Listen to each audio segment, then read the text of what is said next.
2022년도 기준으로 배소수를 보시면 전국 주유소의 약 12%가 지금 알뜰 주유소로 되어 있고요. 2013년도 이후에 전국의 주유소 평균 개수가 약 1.4%씩 감소하고 있는 반면에 책자에는 조금 오타가 있는데요. 그 자영알뜰과 EX알뜰, NH알뜰은 각각 0.7%, 1.8%, 4.1%씩 증가하고 있는 것을 보실 수가 있습니다. 2022년도 기준으로 알뜰 주유소의 국내 판매량은 약 21% 점유율을 차지하고 있고요. 2013년 이후에 연평균 판매량 증가율이 전국 주유소의 판매량 증가율 1.7%인 반면에 같은 기간 자영알뜰, EX알뜰, NH알뜰의 판매량 증가는 각각 10%, 13%, 7.6%로 상당히 상반된 결과를 보여주고 있습니다. 대략 이제 주유소 콜인 경우에 월간 약 한 25만 리터 정도를 판매하고요. 반면 자영알뜰은 48만 리터, EX알뜰은 거의 월간 100만 리터 정도를 판매를 하거든요. 그래서 주유소 마진이 대략 리터당 뭐 한 10원 정도라고 우리가 분석으로 보았을 때 기본 주유소 콜 주유소보다 자영알뜰이 약 1.5배 이상 더 수익이 나는 구조다. 그래서 지금 주유소 사장님들께서 힘들다라고 말씀하시는 게 사실상 이 물량 데이터를 통해서 우리가 간접적으로 알 수가 있습니다. 그래서 그 알뜰 주유소 단경 2km 안에 있는 주유소들의 가격이 휘발유 경유 각각 6원, 8원 정도 더 저렴한 것으로 분석이 되었고요. 아까 말씀드렸다시피 이게 주유소 마진이 평균 10원, 20원 정도라고 보았을 때 6원, 7원 정도 더 싸다고 하는 게 마진이 한 20% 정도 더 낮다는 거기 때문에 상대적으로 얼마나 알뜰 주유소 주변에 있는 주유소 사장님들이 경제적으로 힘들어진 상황인지를 또한 이 데이터를 통해서 우리가 유추해 볼 수 있겠습니다. 네, 그래서 분석된 소비자 후생 값은 언론에서 이미 많이 보도가 되었습니다만 10년간 약 2.1조 원 정도로 추산이 되고요. 이 숫자는 굉장히 보수적으로 추정이 된 숫자다라고 말씀을 드릴 수 있겠습니다.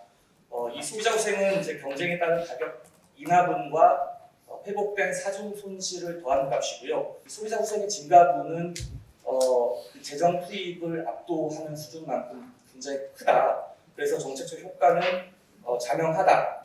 시장 경기 촉진과 투명성을 개선하기 위해서 개선을 통해서 석유통 시장의 발전과 물가 안정이라는 국민적 편익 제고가 목적이긴 한데 이를 달성하기 위해서 사실상 어떤 정상적인 수급에 의한 가격 변동을 우리가 좀 용인해야 된다는 게 제가 드리고 싶은 메시지이고요.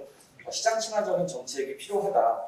그래서 조금 오늘 부장님도 오셨고 한데 제가 불편한 말씀을 좀 드리면 진입장벽, 알뜰 주유소의 진입장벽과 그다음에 유류세 인하 때 알뜰 주유소가 먼저 내리는 부분 이런 부분들은 어떤 시장을 유도하기 위한 정책적인 수단으로서는 제가 100번 이해는 합니다만 사실상 시장 친화적인 정책은 아니거든요. 그래서 우리가 이런 정책들을 펼칠 때 시장 친화적이지 않은 정책이 또 다른 부작용을 초래한다는 부분을 꼭 말씀을 드리고 싶습니다. 가격 경쟁만 촉진하는 어떤 올드 모델에서 뭔가 좀 공공성을 강화하는 어떤 새로운 모델을 우리가 이제는 고민을 해야 된다라고 생각이 석유공사, 도로공사 같은 경우에는 공공성에 대한 사실 부분을 지금까지 좀 간과한 게 아닌가라는 생각이 좀 듭니다.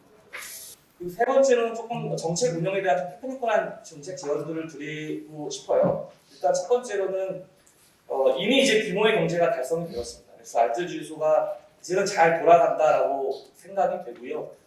다만 이제 기존의 소위 노마진, 무수익 정책을 공사가 펼친 것으로 제가 알고 있는데 그런 부분들은 지속 가능하지 않다고 생각이 듭니다. 그래서 시장 상황에 맞는 어떤 가격 운용 정책을 도입하는 것을 제가 제언을 드리고요. 공사에서도 이 부분을 많이 고민하고 계시는 것으로 알고 있습니다.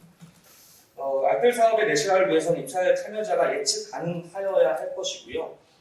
입찰 참여자간 어떤 균형 잡힌 계약 조건이 필요하다고 생각이 듭니다. 그래서 오늘 장영주 전문께서 이 부분은 아마 자세하게 말씀을 드릴 것으로 생각이 되는데 이 알뜰 계약의 어떤 상한 물량이라든지 그리고 실제 기준 계약 물량과 실제 공급 물량의 어떤 대립으로 인해서 나타난 여러 가지 부작용 그리고 실제 납시에 연동이 되기 때문에 이게 납시가 급변할 때 사실 NH나 석유공사에서는 이걸 캐치할 수 있는 사실 역량이 그 룸이 없거든요. 그래서 그런 부분들을 좀 해지할 수 있는 어떤 유연한 계약 가격 마련 등과 같은 여러 가지 좀 지속 가능한 균형 있는 어떤 입찰제도 설계가 필요하지 않나라는 생각이 들고 요새 지금 이제 미래에너지로서 분산에너지 이야기를 많이 하고 있는데요. 주유소 부지만큼 분산에너지로서 좋은 위치가 또 없다라고 생각이 듭니다. 그래서 유해 사업으로서 주 사장님께서 직접 운영하실 수도 있고 아니면 뭐 부지를 임대하는 식의 어떤 정의사와의 상생이라든지 여러 가지 방안들을 좀 이제부터라도 좀 진작에 고민해서 공공성을 제고할 수 있는 신선한 모델을 좀 수립할 필요가 있고요. 그리고 상생기금 같은 것을 마련해서 기존에 있는 한계 주유소들을 우리가 직간접적으로 좀 지원해서 소규 유통시장의 이 인프라가 사실은 우리 국가의 중요한 에셋이거든요. 그래서 이런 부분들을 자초자산화하는 것을 막는 어떤 고민들을 해야 되지 않나 생각이 들고 어떤 뭐 부분에 대해서는 사실 우리가 오늘 이 자리에서 논의의 주제는 아닙니다만 이제는 어떤 궤도에 올라왔기 때문에 운영 주체 간에서도 소위 경쟁을 좀 촉진해서 어떤 경제적 효율성을 확보할 수 있는 방안이 있는지 우리가 이 부분을 조금 심도 있게 고민하여야 하는 타이밍이 아닌가라는 생각이 듭니다.